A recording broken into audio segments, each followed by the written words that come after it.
Well, shalom and welcome to all of you. This place is going to be filling up as the evening goes on. Hopefully everyone will get here in time for the Kabbalat Shabbat and the Erev Shabbat and the meal. But there's quite a few folks here right now, and I just want to thank you enormously. I can't say enough about how glad I am that you're all here. There's a lot of work that goes into this, but it's to see the smiling faces out there that's what all the work's all about. And it took a long time, a lot of work to get this done, and we hope that you have a good time while you're here. Jim's right, we've got a lot of great, phenomenal speakers, some of the best speakers you may ever hear or have ever heard. And we've got some new things on for those of you who were at the 2008 conference in Fort Lauderdale. We did not have a concert there. We are going to have one here. And that was quite an undertaking. We have Sam Glaser here. He's going to be entertaining us tomorrow evening. And Sam's, how can we put it? In fact, Moment Magazine listed Sam Glaser as one of the top 10 Jewish entertainers in the country. So that is Sam Glaser. That's who we have here tomorrow evening, so we hope you can all be here for that. Also Steve, who is just up here, he will be entertaining you as the, I don't know, Sam, what do you call it? Your front man? Opening man. He'll be up here right before Sam comes up. So Steve's really good. I was surprised. Thank you, Steve, for that. That was fantastic. We need to get some music recorded by you. Anyway, one of the reasons this is so important, and you'll hopefully hear about this as the weekend goes on, one of the biggest things right now is the difficulties that Israel is experiencing. And I'm sure I don't have to stand up here and tell you all about it, because we see it in the news every day. We hear it on the radios every day. And we can see that the world is turning against Israel more and more. And so one of the things that I want to do as part of the theme of this conference was Zechariah 8:23, which it talks about the 10 men from 10 languages from the nations that grabs a hold of a Jew's tzitzit and said, "Take us with you. We know that, and we hear that God is with you." I believe we here at this conference are those folks right now grabbing the corner of that talit. Many of us have been doing it for quite a number of years, and it's one of those things that goes kind of unnoticed. I think we're beginning to live in that time of Zechariah 8:23. And that was one of the important things for me. Also, as a sign of that, interestingly enough, when we grab a hold of the corner of the Jew's talit, hopefully they'll turn around and look at us and say, "Oh yes, we are familiar with you." That's another one of the things I hope we, over time, are going to be able to eliminate. In fact, Sam and I were talking right before I came up here, and he said one of the things they try to do is, when you mention the word Noahide, they go, "Huh?" That's what we're trying to get them to stop doing. So even the Jewish people, many of them do not know who we are, and yet we're their best friend. We truly are. And in fact, if they were to stand up and ask for volunteers, once the temple is standing, they ask for volunteers to protect it. Guess who's going to be first in line? There's going to be a lot of Noahides. They're going to be ready to protect the temple against the nations, because they will rise up. So one of the other aspects of this conference, as in all conferences, it should be, is a feeling of unity, an effort towards unity. Not just Noahide to Noahide, fellow man to fellow man, but also Noahide to the Jewish people towards the Noahide. that unity is going to exist, so it may as well happen sooner rather than later. And I'm hoping that at least in some even small way that occurs here at this conference. And it can and will with the help of all of you. So again, without your participation being here, none of this could happen. So thank you so much. I want to go over just some of the details of what you're going to be hearing and some of the things about the hotel, and then hopefully I have a few minutes left over to ask any questions that hopefully I'll be able to answer. But first of all, we have the program that if you don't have your conference program, you need to go back and make sure that you do have that, because it will give you the speaker schedule. It will give you a lot of information about the speakers themselves, Noahide Nations, and just all kinds of things that pertain to the conference and the organization. Also, Sam Glaser has been kind enough to share with us his latest album. What's the title of it, Sam? Nations of the World. Nations of the World is Sam's latest album, and obviously with a name like that, it's about Noahides, about Gentiles, right? So he has allowed us to give that away to all of you. So for those of you who don't have a copy of that, make sure you go back to the registration desk and pick it up, because I did get here a little late. But we do want everyone to have that album. It's brand new. You're the first ones to get it. The other thing that's brand new, you're the first ones to get it, is the Noahide Nations' first album also, and it's called For Heaven's Sake. This album was produced. It was a thought that I had, and Jim Long and I talked about it on our radio show on Israel National Radio, and I think a year and a half, 2 years later, it has now finally happened, where we had enough songs donated by both Jews and Gentiles that we could actually create an album, which once again is a sign of this unity. There were actually Jewish people who, in fact, there was one of them, Sam, you told me, had donated 6 songs. That's a lot of help right there. I think we probably used 1, but that gives you an indication. That's what I call unity, folks, is people stepping up and really wanting to be a part of something. Now, the reason that we put this album together is because it is a benefit album. We do have another organization called Give Relief, and it started off being the Global Intifada Victims Emergency Relief Fund, basically designed to support efforts to come to the aid immediately, be one of the first people that arrive on the act of terrorism. As soon as it happens, those people that are involved are at the worst possible point in their lives they could ever be, and they need help immediately. And that's what the Give Relief organization is all about, and that's what this album is all about. So even though we gave you yours for free, we hope you really enjoy it. We hope you buy more copies and give them to your friends, because I guarantee it's going to go for a good cause.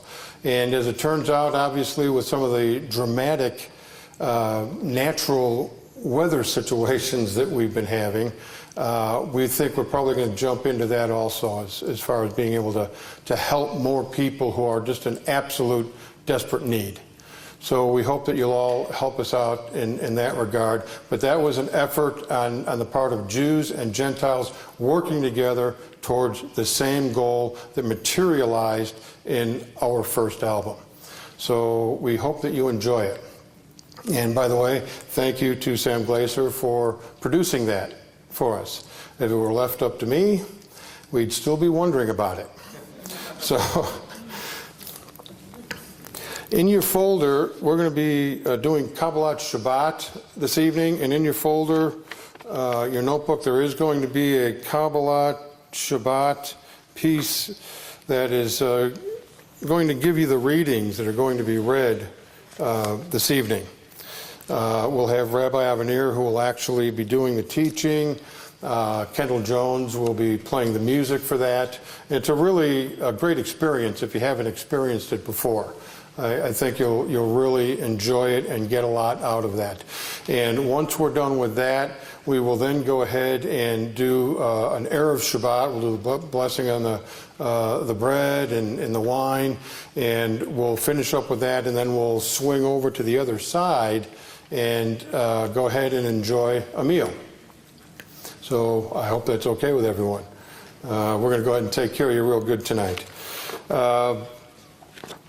On the schedule, there is one thing that may be changed, only because I heard of the change myself today, is on Monday.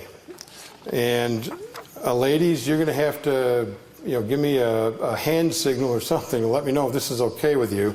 But with Rebbetzin Rena Richmond, she's going to be doing a teaching specifically for women. And it's for women only. So I was under the impression it was going to be an hour, which we've allotted for all of our speakers. Okay, I'm raising my hand. I understand that as of now. So I needed to find another hour because this is going to be a 2-hour teaching. So what I thought would be the easiest thing to do would be to have that session start at 8:30 rather than 9:30. And with a show of hands, we hope that we can make that happen. All in favor?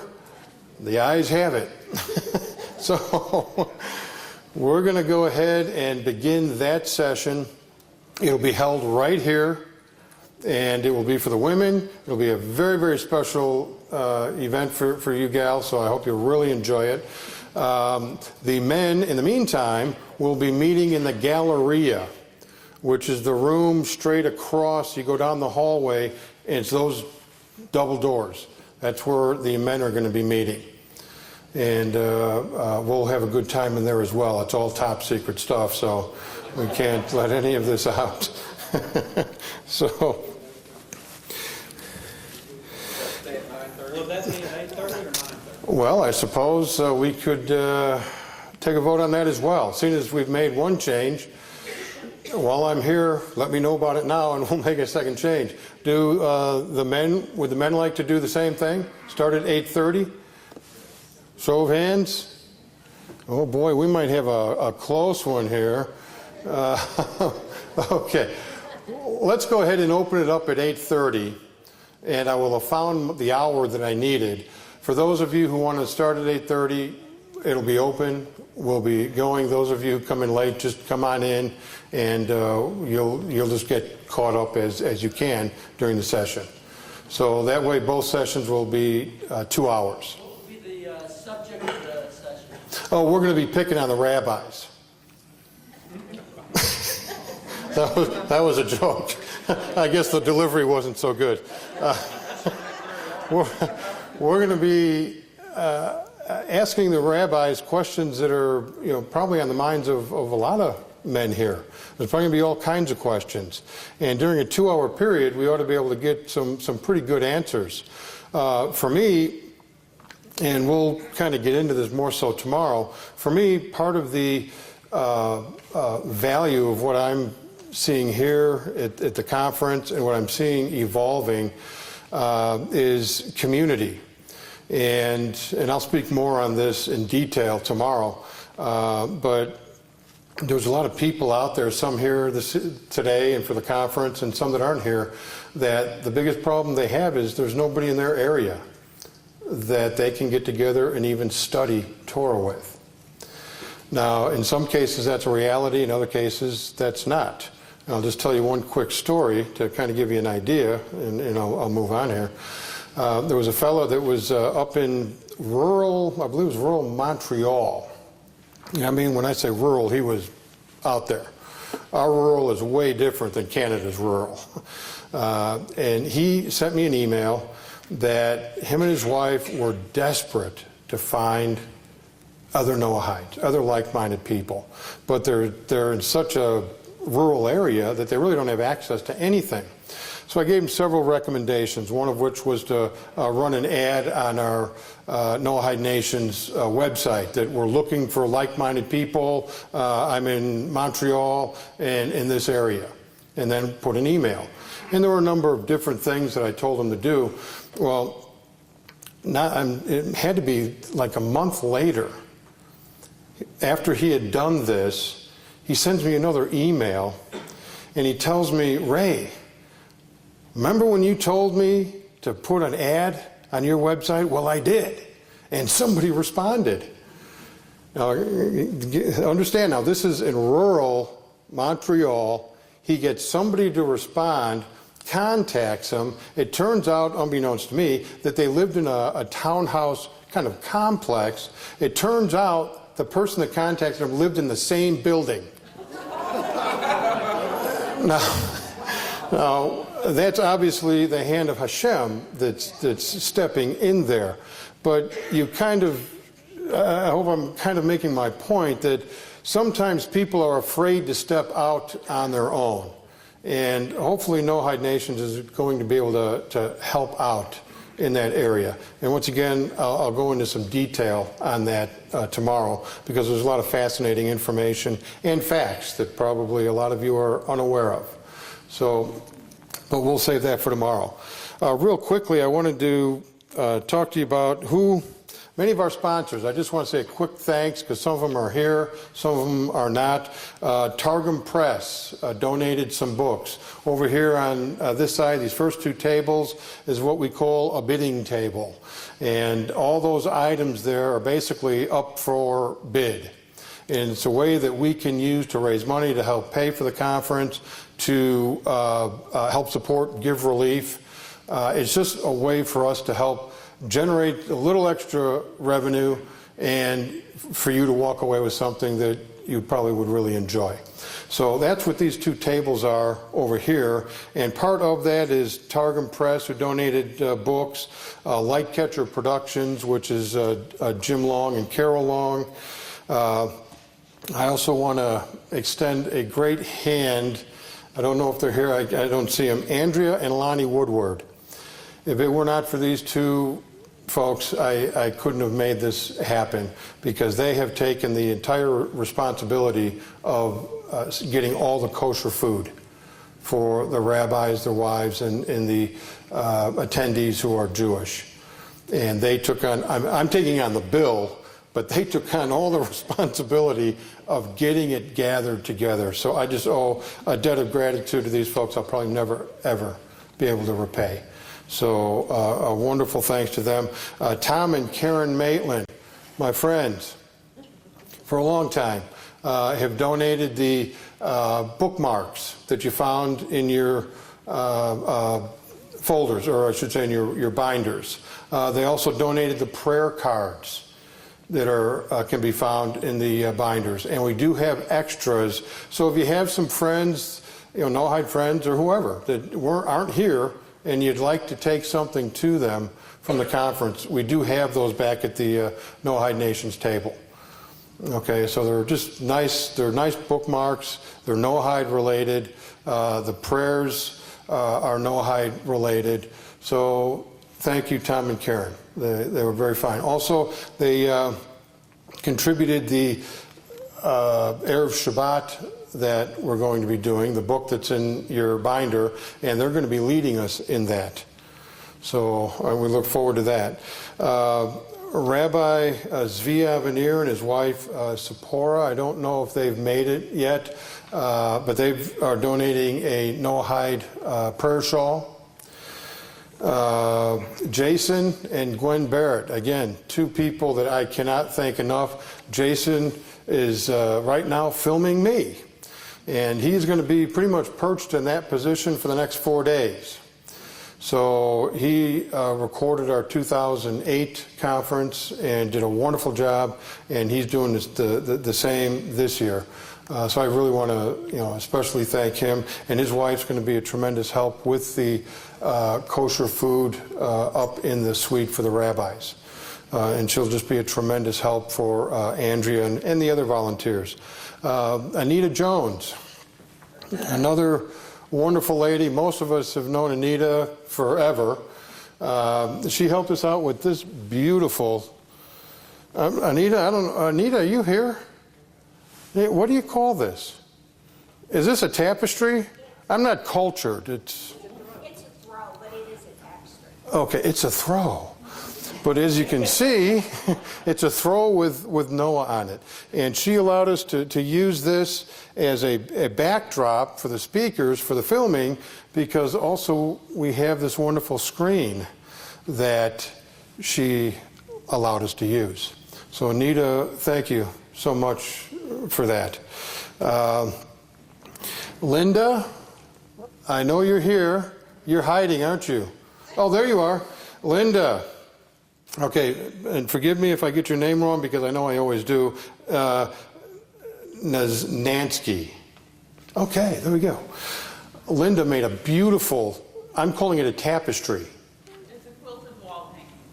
Okay, there's another name for it. She has made that based upon the theme of this Noahide conference. It's a beautiful piece of work, and that is on one of the tables to bid on. So thank you so much for that. Teresa Kirk. Teresa, right in front here. She does a wonderful job making challah covers, table runners that are Noahide related. They look just like rainbows. And she has donated a set of the challah cover and the table runner, and that's over here on the table to bid on also. So thank you so much, Teresa. That was beautiful. Adam and Melinda aren't here, and I don't want to, their mitzvot was one of a kind, so I don't want to step on their mitzvot. Oh, and then there's myself and my wife. We did a lot of stuff around here, so thank you, honey. There's also a number of volunteers, and this note is for the rabbis, their wives, the other Jewish people, Sam, people who adhere strictly to Torah on Shabbos and any other time, but this is particularly for Shabbos. You are going to find people wearing badges that have, I believe it's a pink or red square on their badge. This identifies them as a volunteer. So if for any reason, as an example, if you're a rabbi and you're on the conference floor and you need to go up to your room for whatever reason, you can just walk up to one of these folks who has this square on the badge and just hand them your room key. And they'll ask you what room you're in, and they'll take you up. They'll work the elevator for you. They will also open the door for you so that you don't have to do that. Also, they're here to help in any capacity. So if you have any questions, please feel free to ask them. But they're here particularly so for the Jewish community, and really on Shabbos when they're going to need some assistance from us, because this is not what we would call a kosher hotel. There is no Shabbat elevator. There's no Shabbat kitchen. So as lovely as it is, we've had to make other arrangements.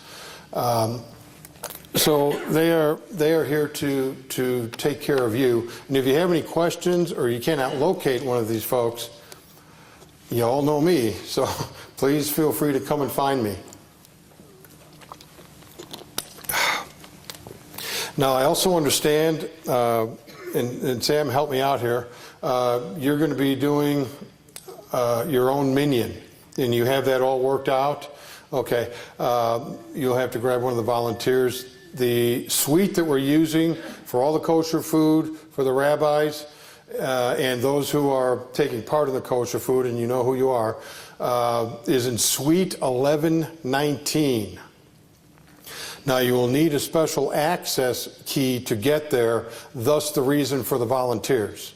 They'll have an access key. Now, what we want to try and do is when we break for lunch during the conference, we hope that you will all meet over at the elevator, and then we can take as many people as we can all at once. And a couple volunteers will be meeting you over there so that we can all go up at one time. Now, I know that may be impossible to do, but if we can do that as best we can, otherwise a volunteer will be able to help you outside of the group. Okay, so when we break for lunch and we break for dinner, that's what we'll go ahead and do over Shabbos. Any other time, you're free to use the keys in the elevators. The lineup of speakers, I'm going to go ahead and let you read about those on your own, because I would be up here all night, and I know I've already infringed upon Rabbi Hollander's time, so I want to move on a little and just go ahead and scoot on out of here. We are giving out our Noahide Nations Tzedakah Award. It's an award you'll hear more about tomorrow.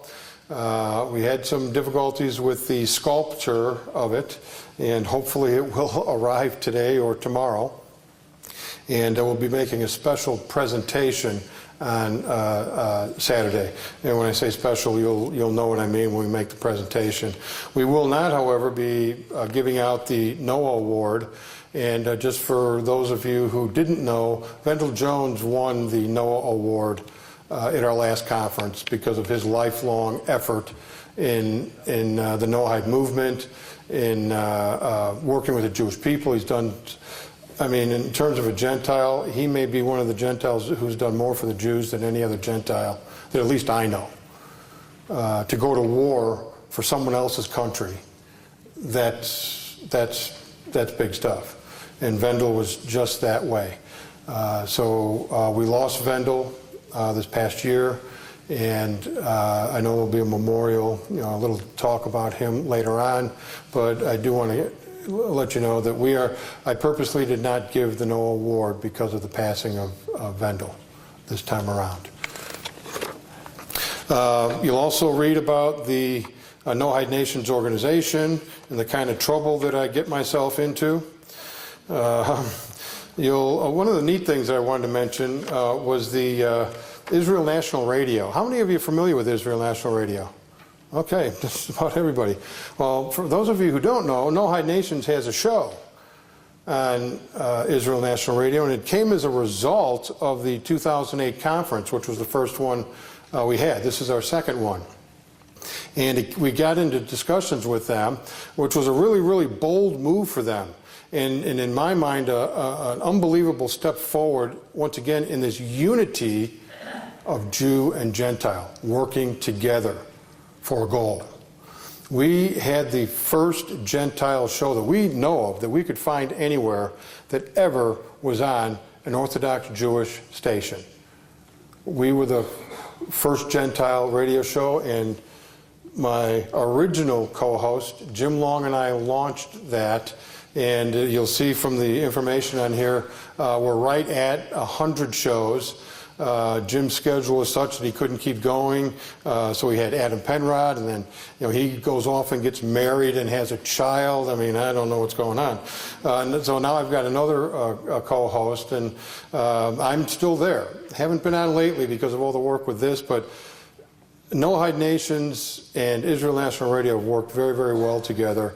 And in fact, it's worked so well that for those of you from Canada that happen to live in Montreal, we are on Shalom Radio now in Montreal, Canada.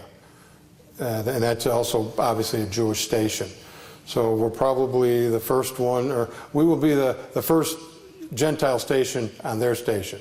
So things are looking up in terms of the light going out. I remember one of the things that, for those of you who were with us in 08, Rabbi Singer, who was supposed to attend the 08 conference and couldn't be due to circumstances that I won't get into, he recorded a CD.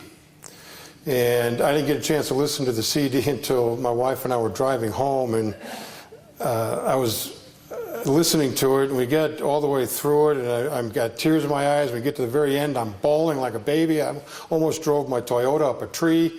But the thing that he said that just hit me so hard is that what we Noahides have done is really an amazing thing in his eyes, and probably in a lot of Jews' eyes. In fact, I talked to a rabbi here in Fort Worth, basically said the same thing. That we have found the God of Abraham, Isaac, and Jacob, the God of Israel, in the darkness. when there is no light. Our search, we were willing to dig deep enough in the dark to get to where we are today. There will come a time where the light will shine brightly and everyone's going to get it. But we were here first. And that's one of the things. We have his CD available too. He talks about the end times and prophecy and Israel and the nations.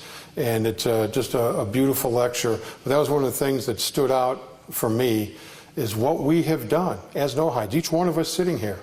Some of us longer than others, but it's an amazing thing. You're here in the darkness. So we are going to be the ones that are going to be helping the Jewish people shine that light.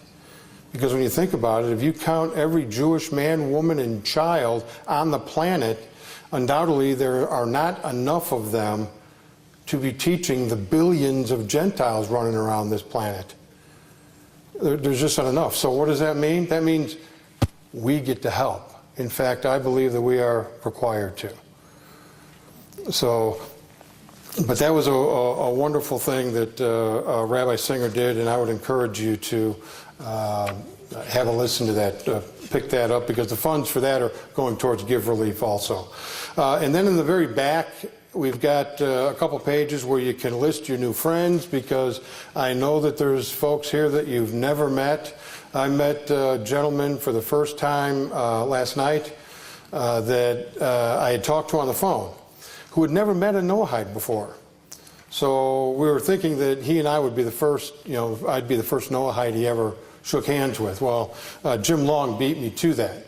But that's the kind of thing that this brings about, is somebody for the first time being able to sit down and talk with another Noahide. Not just read a chat remark or a post on the Yahoo group or anything like that. This is a real live Noahide. And in fact, last night, which I got to take part in, he had dinner for the first time in his life with Noahides. So that's what this is all about, is to meet people, talk with people, share each other's stories, because I'll guarantee you we all have them. And the main thing is have a great time. I hope we have put together a lineup of speakers. I know if it were me, I would never leave my chair. That's how good I believe they are. The concert's going to be phenomenal. I think this whole weekend is just going to be great, and I hope you all very much enjoy it. And thank you again, all of you, for coming. If it weren't for you, this could not happen, could not take place. So I'm going to get out of the way now. Thank you again. Jim.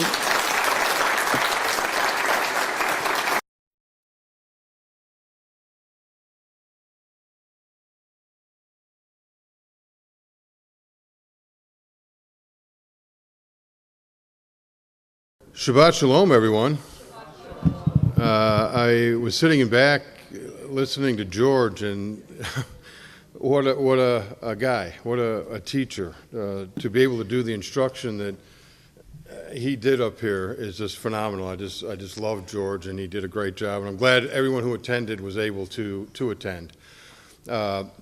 Yesterday, for those of you who were not here, and for those of you who were, you heard me talk about our Give Relief organization and the new album that we released and gave everybody a copy of is part of that endeavor, so that we can seriously make an effort towards helping people when they're in the most desperate need. And this award, what we call the Noahide Nations Tzedakah Award,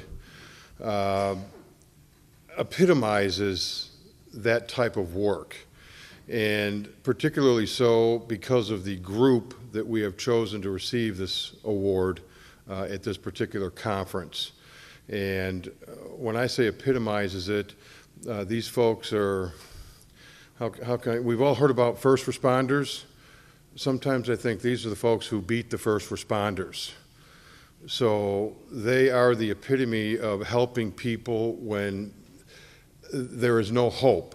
They feel no hope. They are there to provide that hope. And I'm going to let Jim go ahead and share some other things about this organization with you.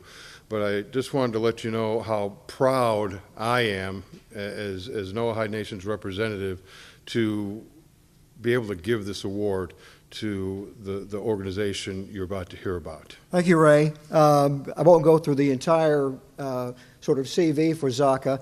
A lot of you may already know about this organization. Of course, we are going to bestow this award to an individual whose organization reflects the qualities of Zadik, the Hebrew word, of course, for the righteous person. And, of course, it comes from the word chesed. And this truly embodies this dynamic. They were founded in 1995. They're Israel's dominant non-governmental life-saving rescue and recovery organization with over 1,500 volunteers, 34 ambulances, 162 motorcycles deployed around the country of Israel, and they're on call 24 hours a day, 365 days a year. They respond to terror attacks. They respond to disasters or accidents immediately, okay? Chick-chack, as we say in Israel. ZAKA is perhaps best known for its sacred work in collecting human remains to ensure a proper Jewish burial, and they're active in all fields of emergency response using all of this equipment. And by the way, they do not discern whether you are Jew or Arab or French or whatever you are. If you're a human being, you deserve, and your remains, whether you're injured or whether you are deceased, your remains, your body, your sickness is responded to in equal measure by ZAKA. They were recognized in 2004 by the UN as an international humanitarian organization, and for the UN to recognize an Israeli organization is a tall order, friends. ZAKA is the Hebrew acronym for Disaster Victor Identification. They broaden their scope to, of course, take over much of what they do. Besides that, this is a highly visible and emotionally distressing work that ZAKA is best known for, the ultimate act of loving kindness and altruism, which is to perform a deed that the recipient cannot even express their gratitude in return for. They assisted in the rescue efforts after the attack on the Twin Towers in New York. They aided in the Columbia Space Shuttle disaster in Texas. They were involved in the rescue and ID of efforts in the synagogue bombings in Istanbul, also the Mombasa terror attacks, and subsequently ZAKA was part of the rescue team at the terrorist bombing at Sinai, Egypt, and the efforts of the tsunami victims in Southeast Asia. So you'll see that they're worldwide in their coverage and in their work. They're involved in honoring the dead overseas. They've saved 2,000-year-old Jewish catacombs from destruction in Rome and kept unused Jewish cemeteries in Madeira from collapsing. The recipient of this year's Noahide ZAKA Award is ZAKA Worldwide. And of course, the honor primarily goes to the organization and its founder, Yehuda Meshi Zahav. Yehuda could not be with us today because of a lot of commitments. Also, he was very apologetic in that his English is not the best in the world, and he felt, I think, a little embarrassed by that, although we would have loved to have listened to him in Ivrit without any problems. So in his stead, he said a very worthy kind of Yaakov to take his place, although that's not his name. This gentleman is, I read over his CV, and I didn't know where to start because this gentleman is involved in many levels of Judaism and outreach around the world and here in America. He's friends with political figures. He's also got an interesting background in his descendancy, which I want him to talk about a little bit about. You'll be amazed at who he's the descendant of. But let's bring him up to accept the award, Mr. Eliazer Rivlin.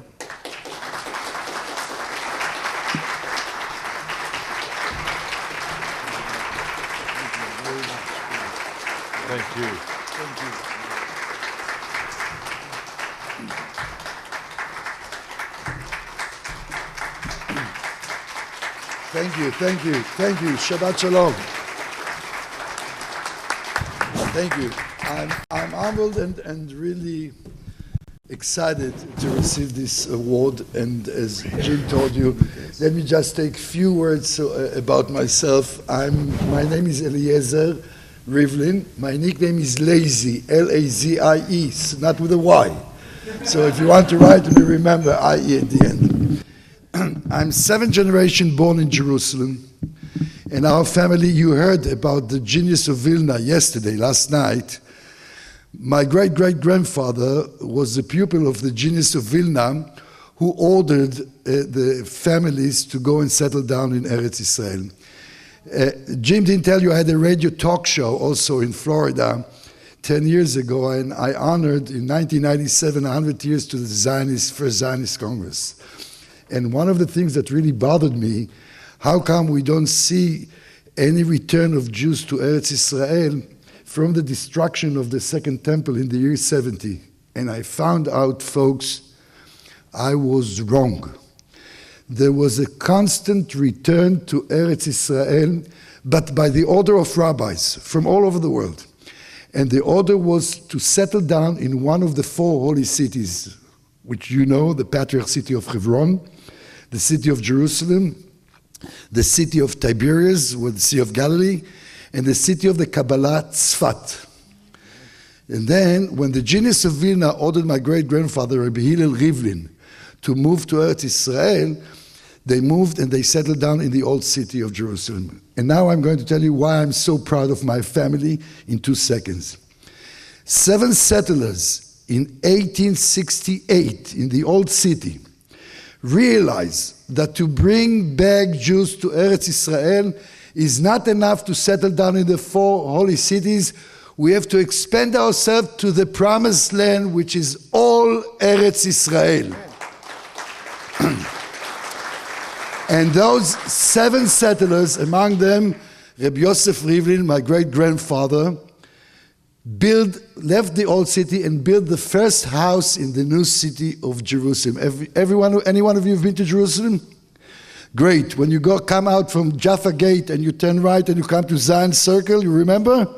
That was the first house on the left side outside the old city. Same 7 settlers, 10 years later, went and established the mother of settlements, which is today a city of over 500,000 people. That's the city of Petah Tikva in 1878. The momentum of this act was 29 years before the first Zionist Congress, which took place in 1897, August 1897 in Basel. It's amazing that a student in Paris in 1881 realized that there is a beginning of return of Jews from all over the world, and he knew that people will come from all over the world and there must be something to unify them.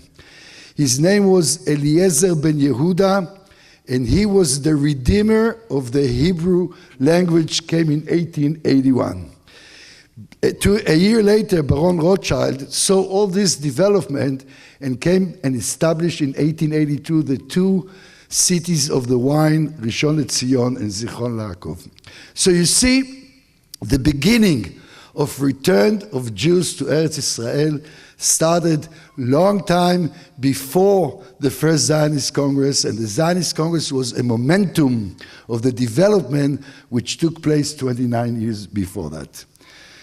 Thank you for listening. I'll tell you another, Jim, you permit me to tell them a second?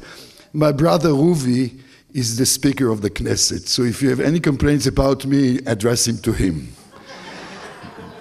I get the source from him. Every time I have to give a political thing, I call him in the morning. I said, Ruvi, what's new? He tells me everything, and then everybody is surprised how I know so much. Anyhow, folks, I want to tell you that I'm really humbled and excited to receive this award. And I want you to know one important thing. ZAKA is supported by people like you. ZAKA is supported by the people who open their heart for them. Today, as an Israeli, and I'm telling you, I've been in several wars, and one of the good things that happened in the past, that when we knew that we're going to the frontier, the back would not suffer. Today, it's a different story. Today, it's a different story, and I'm going to share with you in 1 minute. Today, if we go to a war, it's not going to be the same as it was. We have to be prepared in the back. We have to be prepared with our children, grandchildren, parents, whatever, because it's not what is expecting us today is not what we all knew from the past. When we went to other wars, it didn't come here. Unfortunately, 10 years ago, we learned here in our own blood what does it mean to come to your backyard, the September 11th Twin Towers. Therefore, on behalf of ZAKA, we have so many missions to accomplish and so many challenges which we are expecting to have, and every support, and nobody besides you and besides the people support. It's not like other organizations that are supported by the government. This is only volunteer, and they do the best. And the challenges which we are facing now needs your help. And everything would be well appreciated. Thank you once again for giving us the time to speak here. Thank you. I'm going to be around. You can stop me anytime you want. You can ask any questions you can ask. I cannot promise you I have all the answers, but I'll do my best to accommodate every request or every question you have. Thank you very, very much for this wonderful event. Thank you. Thank you. Thank you.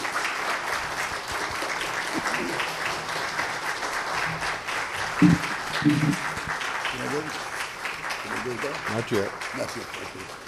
And as a final note, as I mentioned, Noahide Nations came out with their first benefit album. Any of you who purchase that album for a friend, relative, or just for the sake of doing it, all of the proceeds today, this conference will be going to ZAKA. Because I love these people, and I love what they stand for, and they do Hashem's work. And we are lucky enough to be able to help do that. So thank you so much. Thank you very much. Thank you. Thank you. You're very welcome. Thank you.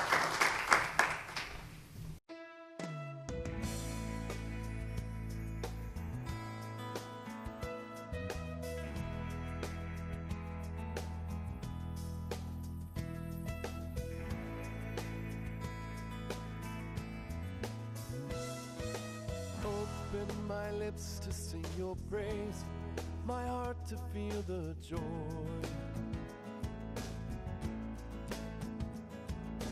Let me have the gift for which I'm yearning.